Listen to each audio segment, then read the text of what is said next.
All right. According to this thing, I am live. Once again, the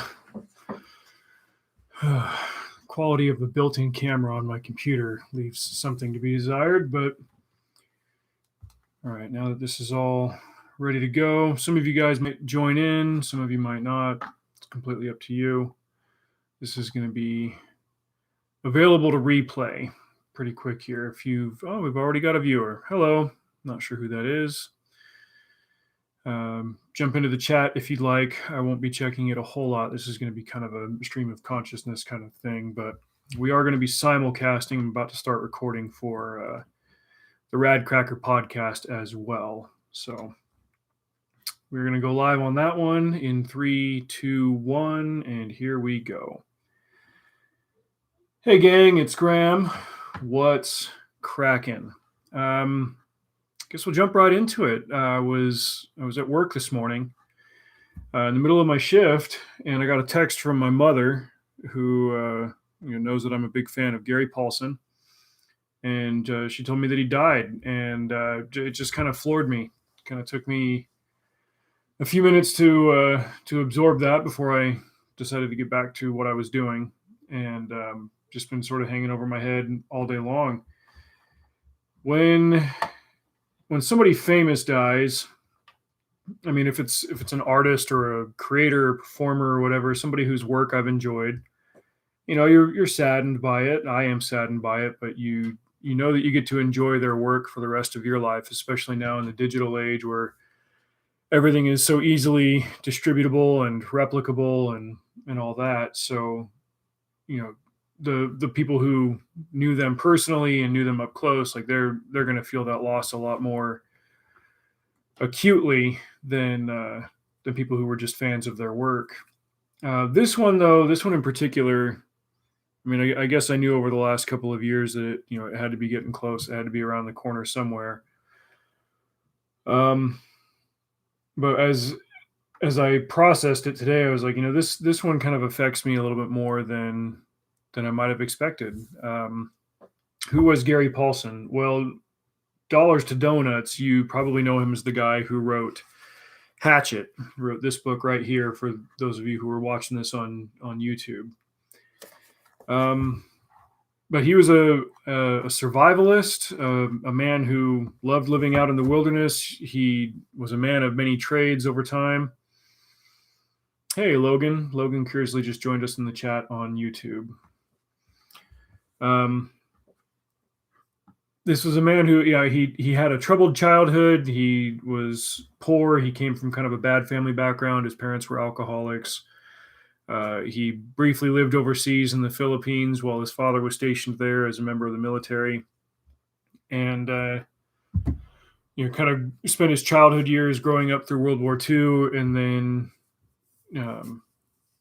had some difficult teen years, but he had a couple of mentors that stepped in and kind of helped to guide his path and get him on the course that he would eventually take through life, working as a tradesman and then working as a writer.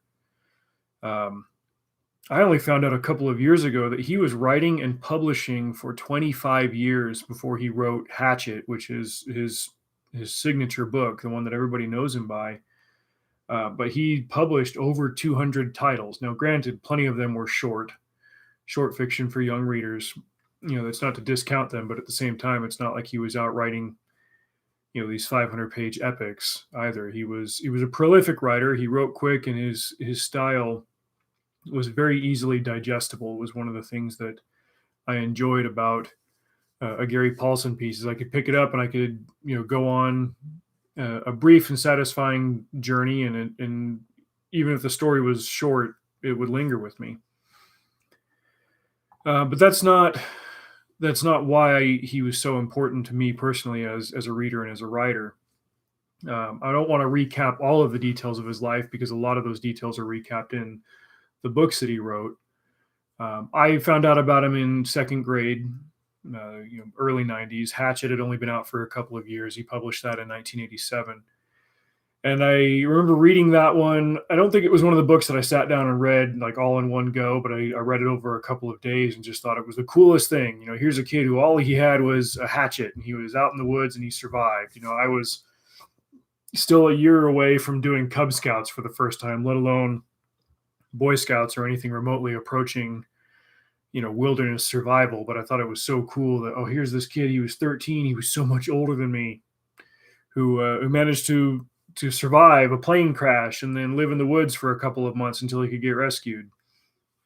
And I probably read that book a couple of times in elementary school, and then just kind of forgot about it. I wasn't really pursuing authors backlist or anything. If there was a series that I was reading at that age, then obviously I'd wait for the next one to come out and read that. But I didn't know that he was writing series books, at least not right away.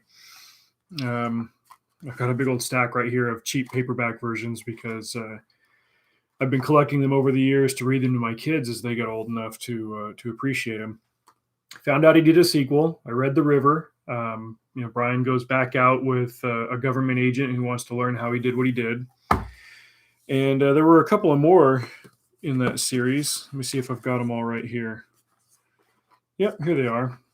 Brian's Hunt, Brian's Return, Brian's Winter. I'm giving you all those out of order. This one right here, Brian's Winter. I still got a bookmark in there from when I was reading it to my kids last time around. Brian's Winter. This was the one that really started to get me hooked on this particular style of story, of outdoorsy wilderness survival stuff. This book is only, let's see right here, 130 something pages, 133. And I'm surprised I didn't read the cover off of this thing when I first found it in 1998. It says right back here on the back of the cover, this Scholastic edition is only available for distribution through the school market. You could only get this book through the Scholastic catalog that came to your school, once, twice a year, whatever it was. One of my younger siblings must have gotten it with their catalog. I remember seeing it sitting on our bookshelf Thanksgiving weekend of that year. It was my freshman year of high school. And I was like, oh yeah, I haven't read Hatchet or The River, in so long. But this was an alternate ending to Hatchet where he doesn't get rescued at the end of the summer, and then he has to take everything that he learned from the summer and kind of scrap it and start over and learn how to survive in the winter. And man, it was such a cerebral book, but at the same time, obviously because of the length, you can see it wasn't overwritten. It was just, Paulsen knew what he was writing about. He lived a lot of the stuff that he wrote about, stuff that happened to Brian Robison. And so he knew how to not only show how to survive in that kind of scenario, but the process of learning how to survive, which I think was one of the more fascinating elements of it. That and the fact that this 13-year-old kid fashioned a lance and was able to kill a moose. Now, granted, it wasn't like he was going Crocodile Dundee and chucking this spear from 100 yards out or whatever, doing something super awesome. It almost happened by accident. He struck a good balance between what was epic and what was realistic, and it kind of helped me to start grounding my imagination in these things that were so magnificent of an accomplishment, of a task, but they weren't superhuman or supernatural or anything like that. It was, if a young man were to do this, how would it be possible? It would have to be a unique combination of circumstances that might 1 in 1,000 only exist in a novel. But I read that book in that single day. It was the day of Thanksgiving, or maybe it was the day right after. My mom was cooking in the kitchen. We were putting up the Christmas decorations, and my mama was in town. And I just sat on the couch and read Brian's Winter. And then I snuck it to school, and I kept reading it over and over again over the next couple of weeks, not paying attention in algebra class, which is a shock to absolutely nobody. And then I went to our family bookcase and I dug the other ones out and reread those. And, my imagination went wild. I was only a year older than Brian Robison at the time. And I imagined, that maybe they should make a movie of Hatchet, and I could totally play him because I'm the same age. And that's, of course, that's all that they take into consideration. Right. But that was when I started to get, like I said, more and more into Gary Paulsen's writing. I'm pretty sure I reviewed this series on my old book podcast, so I won't go into too much detail about those ones. Suffice it to say that this one right here, Brian's Return, was the one where I feel like Paulsen finally got to what he really wanted to say with this character. With Hatchet, he was just showing how a young man might survive in the woods. But with this one, after Brian's been rescued, he's been back in civilization for a couple of years. He starts to realize that he no longer belongs there, and he has to go back.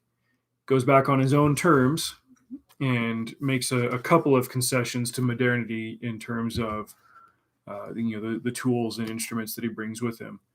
But it explores more of the philosophical and the emotional side of Brian's attachment to the wild and to the wilderness. And when I read that in my late 20s, that's when it first really started to resonate with me. What Paulsen was writing and saying. Got some comments in the chat right here. Thanks for joining in, Taylor. Taylor Carlson, one of my old friends from middle school and high school, talking about reading Paulsen's books around that same age. Man, just a lot of emotions are coming back as I'm remembering what it was like to discover these titles for the first time and what it was like reading them on subsequent times. But once I finally got into his nonfiction, I think the first nonfiction of his that I read was this one, Woods Runner, which was really a blend of fiction and non. Every other chapter was a nonfiction about what life was like on the American frontier in the late 1700s, showing an actual fact and then showing why he included it in the narrative of the story. But right here, Wood Song, this was him talking about different animals that he had, different teams of dogs that he'd had when he was running sled dogs back in the day, and his relationship with animals. This is not the only book that he's written on this subject. He's written a couple that are like this, that are just collections of kind of anecdotes of stories about different animals that he's had and things that he learned about animals. A time when he saw a feral squirrel that randomly attacked another squirrel, things that he never really saw in nature except for like one or two aberrant occasions. Other times when he learned how dogs communicate with each other through different songs and different sounds they make. The time when he decided that he could no longer eat meat because he no longer saw animals as lower than humans in terms of not just their intelligence, but the fact that they have a soul. He saw that when one of his dogs played a prank on another one of his dogs and was able to laugh at what he had done. And he's like, once he saw his dog laugh, he's like, I can't eat animals anymore. And me being a guy who loves his meat and loves his barbecue and loves ridiculing vegans and vegetarians, tongue in cheek as much as I do. That was the first time that I read an explanation somebody gave of that particular lifestyle that they like, and I was like, that makes sense. It's not something that I'm going to run out and embrace, but I get why he feels that way. A couple of years ago, I took a family vacation out to Yellowstone National Park, and my boys were just getting old enough to where we were reading more than picture books or simple chapter books to them. And I told my wife, it's like, I'm going to bring Hatchet with us. I want to read Hatchet to them while we're out in the woods. And my oldest son, who was just out of kindergarten at the time, was following the story, was getting along into it. And I didn't think that he understood every single thing that was going on in it. But, when we'd asked him, like, okay, well, how did Brian end up stranded in the woods? And he's like, oh, well, his plane crashed. And why did the plane crash? And my little son goes, oh, the pilot had a heart attack. And I was like, you probably don't even know what that is, but you paid attention to it in the story. That's amazing. He got into it kind of the same way that I did at that young age. And being out in the woods kind of helped to enhance the experience. Then driving back home to Utah from that trip, we were playing the audiobook of Wood Song in the car. I had already read it at that point, but my wife hadn't. And, she was laughing at the stories about the brindle hen that he had adopted and, or the hen that he had, that he'd found some chicks on the side of the road in a nest that the mom had been killed, and he put the eggs in with a hen back on his farm. And anyway, the hen got vicious and it would attack them anytime they went outside to the garden, and the family had to get into the habit of, when they went out to the garden to pick tomatoes, they had to put a bike helmet on because this hen would jump off the wood pile and attack one of the humans if they ever got too close to the little chicks as they were running around the yard, just this vicious animal that he had. stories like that about his connection to nature and the relationship that he'd had with different animals over the years. It made me envious, and I wouldn't say bummed, but just slightly more aware of what we lose in the urban lifestyle. Well, that distance from nature, and not just from agriculture, not just from farming, that distance from our food sources, but the distance from nature, the world as it truly is. We're kind of insulated from that in this industrial life and city life and everything, and there's a lot of stuff that we lose with that distance. And Paulson started to make me aware of that the more I got into his nonfiction. Um, there's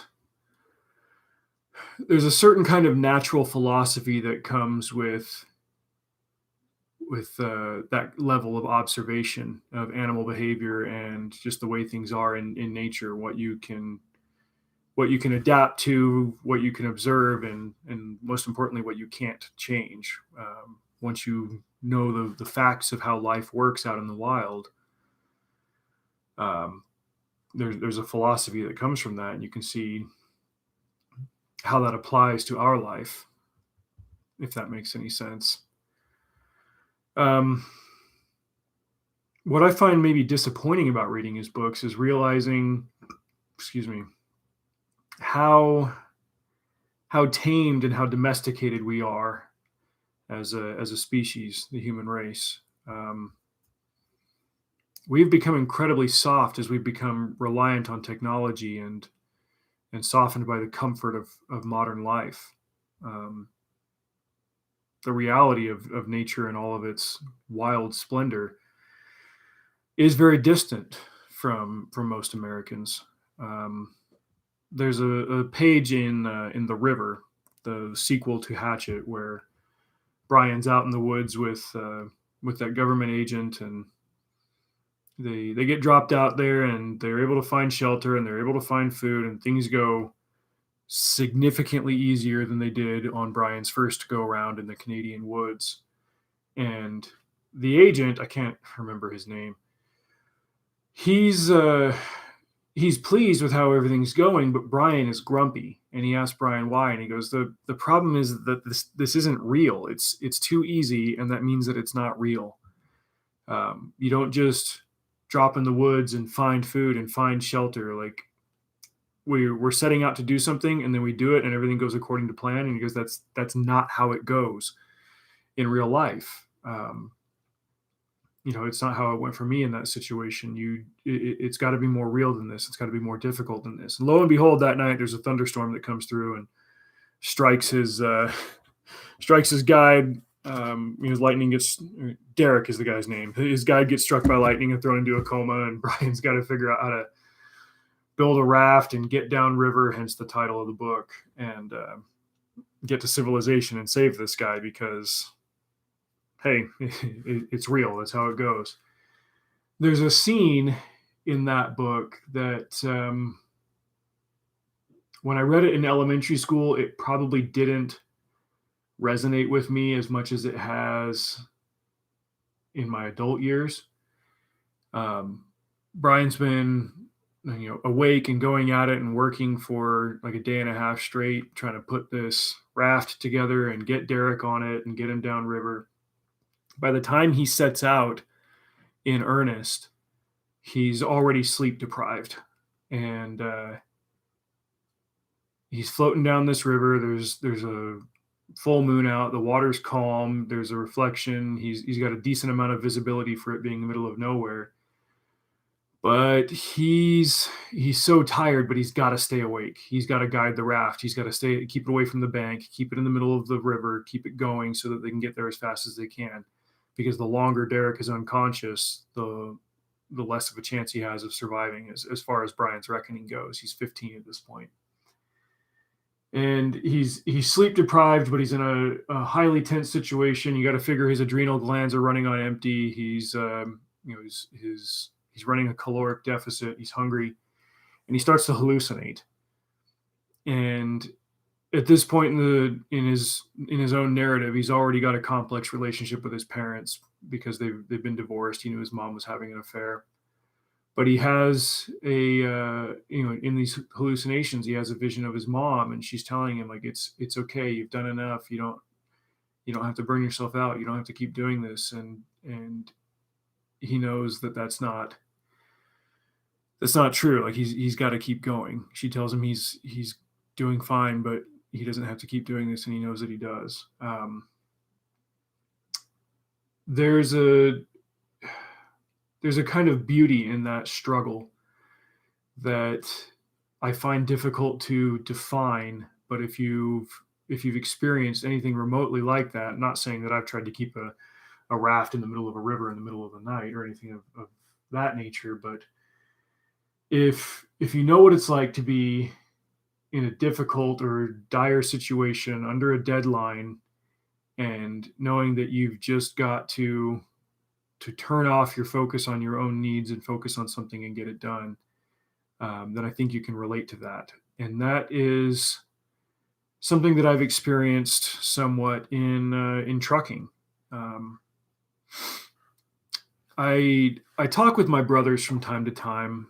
Um, we occasionally have deep conversations, us being blue collar men and all that. But I talk to my brothers from time to time, and I don't say this to them a whole lot, but I do look at them and think like you guys kind of caught the vision of what you wanted your lives to be like at a younger age than I did.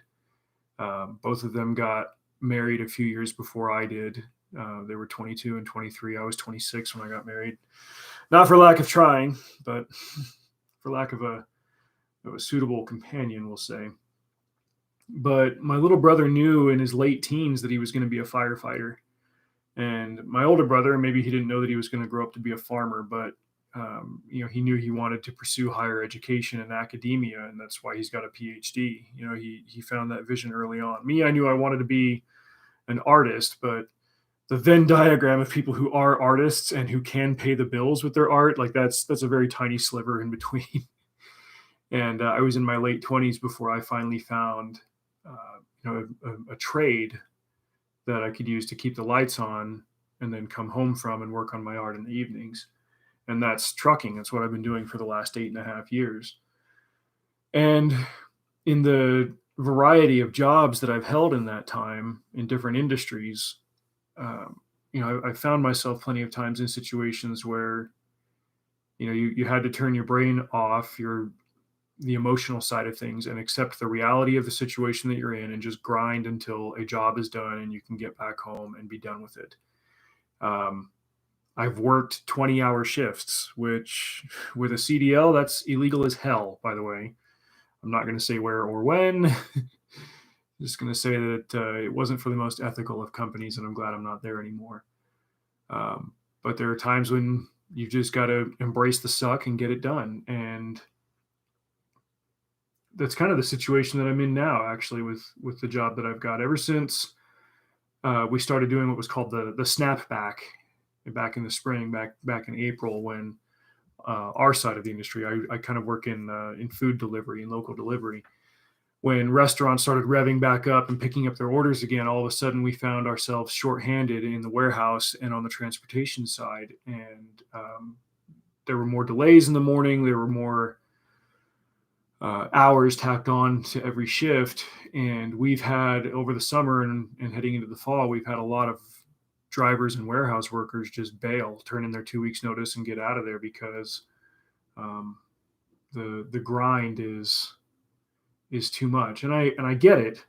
A lot of these guys, they've got families like I do, and they feel like their lives kind of revolve around their work and they don't get enough time at home. And I've definitely had weeks where I felt the same way, but my ability, such as it exists, to embrace the grind and just get it done, even under strenuous circumstances, comes from reading books like Gary Paulsen's. That's where all of this ties in.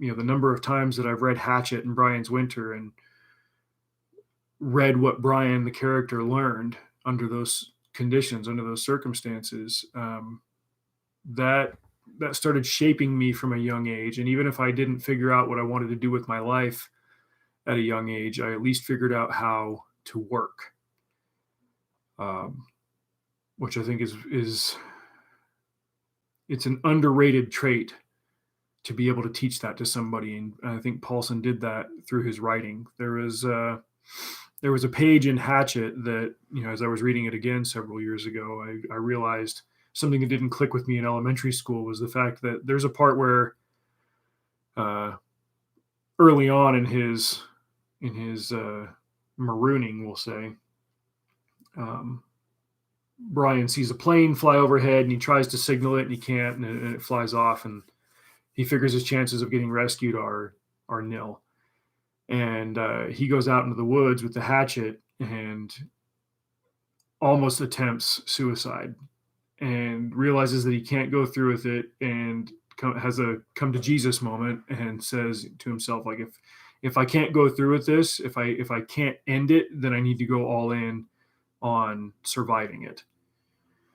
And um, there's there's a lot of power in that. I don't pretend to understand people who have suicidal tendencies. It's not something I've ever dealt with, but that kind of clarity that Brian experienced in that moment is something that I've been able to learn from. It's like, well, if I'm not going to roll over and die, if I'm not going to roll over and surrender in a difficult situation, then I need to do the opposite, and I need to excel at it.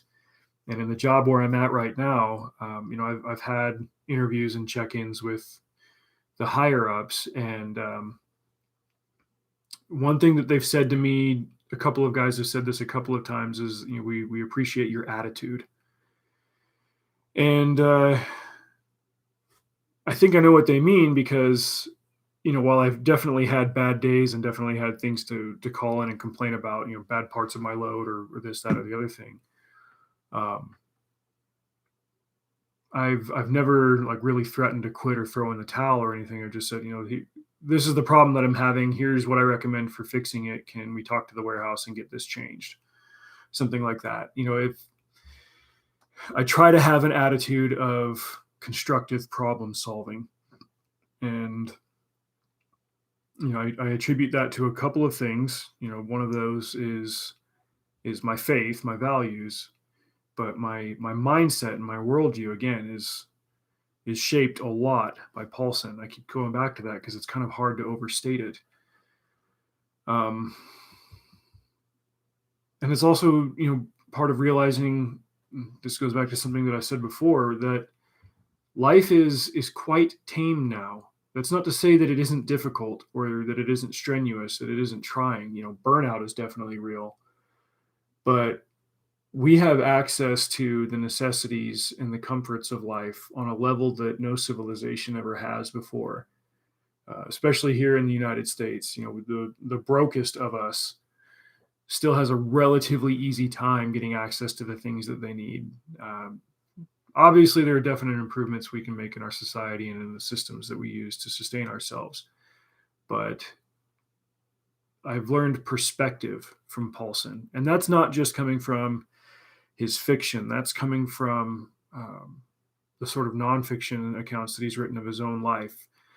Earlier this year, I think it was in January, I checked out the audiobook of his most recent release, which was called Gone to the Woods. And after decades and decades of him publishing, he finally really sat down to write his autobiography of his childhood leading up to the time when he became a writer, which was in his early 20s. And I'd already read biographical sketches of him and of his youth, and had a loose idea of the trials that he faced from a very young age, again going back to his difficult family situation and growing up in wartime. But that book brought a new degree of reality to it that I hadn't previously appreciated, and it made my best of the year list for 2021 pretty quickly. And I find myself being very grateful that he was able to write that and get it published, before he died. I don't know at this time if his estate has any, posthumous manuscripts of his that they're planning to throw out into the world. He did only die 2 days ago. I'm sure they're reeling from that, and they've got much more important things on their minds. But out of the number of books of his that I've read that I've given 5 stars to and purchased and put on my shelf, I think that one, Gone to the Woods, might very well be his magnum opus. And that's saying something about the guy who wrote Winter Dance and Hatchet. I mean, I've got these beater paperbacks of the Brian Robinson books that I bought for my kids, but when they had this like sort of leather bound, really nice copy of Hatchet, I went out and bought that 30-year anniversary edition. I cannot recommend his books highly enough, and I recommend them to everyone, regardless of what kind of books they like to read. You're reading history, you're reading fiction, you're reading philosophy, all of that in very tight, concise, and in many cases, real stories. I had a discussion with my in-laws late last year about people that we knew and some friends that we had that were struggling to find work, but part of them struggling to find work was the fact that they didn't actually want to work. They just wanted to get paid. And we had a hard time thinking about, like, how do you teach somebody that you have to work and you've got to embrace the suck and you just got to put your head down and dig a ditch sometimes. And it just keeps coming back to what I've learned from reading Paulsen. It's, you work or you die. And that's about as succinctly as I can say it. Every one of us is born naked and cold in the wilderness, and anything above that is an upgrade. Man, as sad as I am that he's gone, putting things in context, let me just say this. He was 82 years old, and he was dealing with heart problems for about the last 20 years. And I think the article that I read with his obituary said that it was cardiac arrest that ultimately got him. But this book here, Winter Dance, talks about it in the afterword. He ran the Iditarod, that crazy dog sled race up in Alaska. He ran it twice. And after the second one, he started noticing he had something going on, and he went to the doctor, and the doctor's like, yeah, you're going to have to not only stop doing that, you're going to have to move to a warmer climate. You can't take the cold anymore. You can't take this wild living anymore. And if you try this again, you are going to die. And so he summed up at the end of Winter Dance, which was a nonfiction about his first run of the Iditarod. He mentioned at the end of it that he got this diagnosis that he had heart problems. And this book was written and published in, let's check the copyright here, 1994. So he actually knew for close to 30 years that he had heart problems. I don't know the specifics of the diagnosis and what the estimated lifespan was, but you got to figure that he outlived it by hundreds, if not thousands of percents, if that makes any sense. He lived a very long and full and satisfying life. And, to paraphrase Eric D. July, ain't nobody getting out of this MF alive. The boatman comes for us all. And, death is one of the great universals. It's the thing that happens to all of us. And I think it's necessary for it to happen in order to make our lives matter. If there wasn't an expiration date, we would never try to do anything magnificent or substantive with it. And this brings me to kind of the point that I was brainstorming on earlier, the point that I wanted to close with. My wife read a book earlier this year by John Wesley Powell, famous explorer in the late 19th century, charted the Colorado River. And the book was written by Powell himself, a one-armed Civil War veteran. This guy fought in the Civil War, lost an arm, and then came out to the Mountain West and explored the Grand Canyon and the Colorado River. And this includes like having to scale mountains with one freaking arm. I'm not talking about just walking, like climbing with one arm. Okay, like we oh, good hell, we are so soft in the 21st century. But the preface to the book, the foreword, by the man who edited that particular version, he said, if we were to try to recreate John Wesley Powell's journey in the present day, and I think this book was written in the late 20th century, so it's been a couple of decades, but the facts still hold. He goes, if you were to try to do it right now, it would take 12 years, and there was some dollar amount on it, but it was well into several thousands of dollars. And part of that is equipment, but a great deal of it had to do with permits. And that kind of takes me back to what I was thinking about Yellowstone. We have kind of tamed the majority of the wild world here in North America, with the exception of the freaking coldest parts of Canada. Everything's cordoned off, everything's regulated, everything requires permits and licenses, and there are some good reasons for that, conservation being one of them, and that's a subject I'll probably cover in another episode at some point down the road. It is important to conserve what we have left. There used to be 50 million bison on this continent, and now we're down to about 5 or 10,000.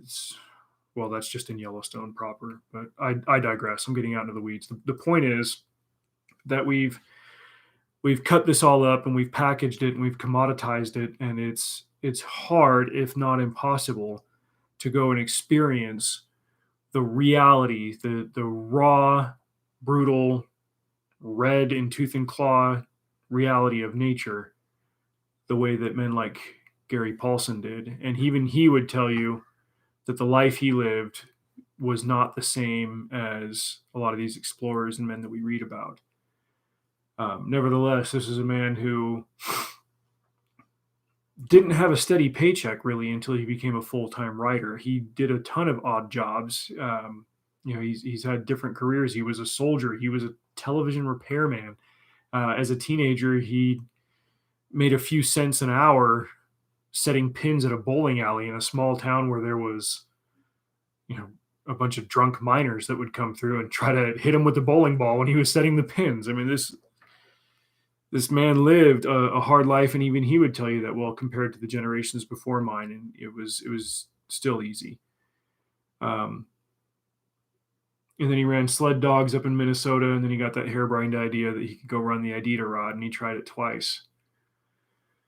And here I am. I've been a trucker for 8.5 years, and I think, what are the risks that I really take with my life? What are the fantastic things that I do? What am I reaching for?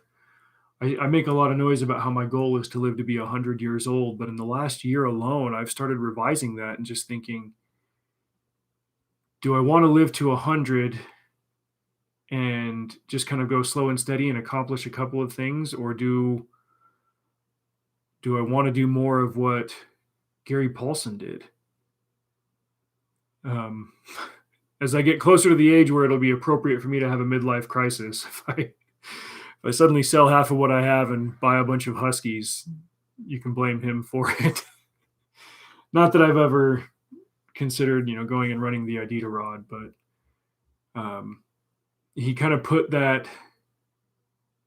desire into me from a young age to go and do something fantastic out in nature. And now that I'm 37 years old and looking at the sum total accomplishments of my life, it's got me thinking, like, I could afford to change some things up, and I'm not just talking monetarily. Like, for the good of my soul and my family and my legacy, like I could reach a little bit farther. I could stretch myself a little bit more, I think, and try to have a more epic vision for my life of doing things kind of the way that he did. I've got to chew on that now. As we're all confronted with our own mortality, but I think about this man who's been a philosophical titan in my life, and now he's gone. He was only 45 years older than me. If I live to be the same age as him, what am I going to accomplish in the next 45 years? I've set out to do some of the biggest things, find a great wife, have wonderful children that I love. What can I do, and what can I do to include them in it, to live a life that I'm proud of, to live a life that challenges me and to overcome those challenges the way that Gary Paulsen did, the way that his characters did that he writes about. I think at the end of the day, that's ultimately going to be his legacy. The corpus of work that he left behind and the impact that it will have on readers for generations to come. And I think I'll leave it at that. I cannot recommend enough that you read Gary Paulsen's writing. Winter Dance, if you can see that in the camera. That's, like I said, that's the nonfiction account of his first attempt at running the Iditarod. Content warning for language. Hatchet. Chances are you have read it, read it again. And then books like Wood Song. I'm currently listening to Dog Song. That's, talk about a moment of serendipity. I put that one on hold weeks ago at the library. And about an hour after my mom texted me about Gary Paulsen, I got a notice on my app like, yeah, this book has come in. I'm like, oh, geez. There are no coincidences, right?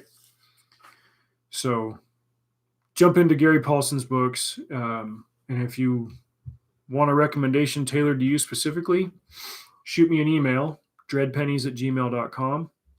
Or if you're on YouTube, go ahead and comment on this video and we'll talk. But I highly recommend that you become familiar with his work and begin to learn from the fictional characters that he created and the real accounts of his own life. School children are still reading Hatchet to this day and discovering it, and that makes me glad. His work will outlive us all, as well it should. And that's all I've got to say on that. My condolences to his family. Mr. Paulsen, rest in peace. I'm sorry that I never sent you a fan letter in real life. One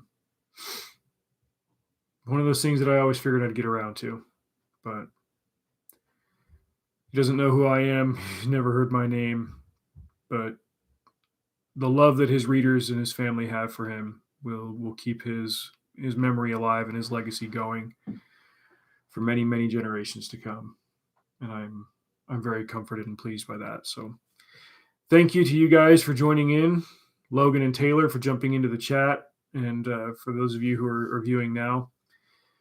And we'll leave it at that. You guys know the drill. If you listen to this podcast, stay rad, drive safe. See you out there. Peace, guys. Thanks for joining in.